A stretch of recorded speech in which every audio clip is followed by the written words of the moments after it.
especially excited because I know the power that this event has to change people's lives and transportation habits. I know because I'm proof.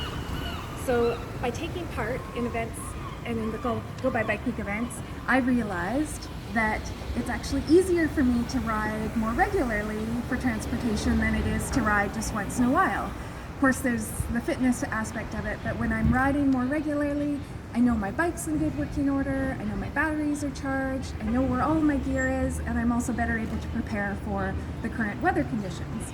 Speaking of weather, traditionally I've been a fair weathered rider. Usually my season would start as the spring Go by Bike Week started, and then I'd taper out towards the fall. But last year I decided to challenge myself and see if I could ride all the way through the winter.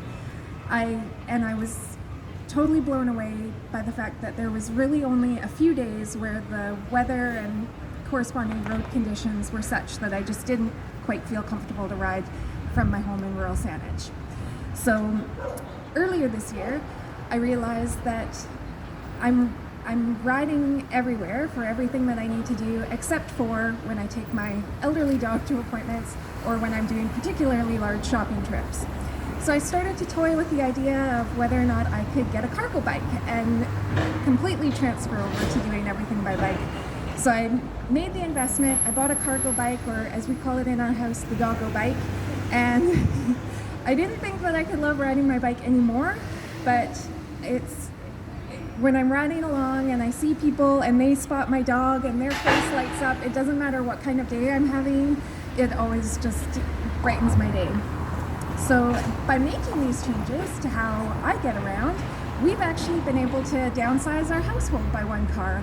And if you had told me this 10 or 12 years ago when we first moved out to rural Saanich, I wouldn't have believed you. I thought, we definitely need to have a car. We live so far out of town. What are we going to do if it snows?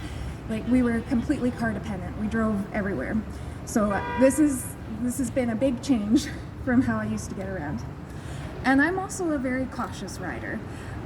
So the fact that I feel comfortable riding with my dog into the city from rural Saanich is a testament to the fantastic bike network that we have here in the region, and particularly these protected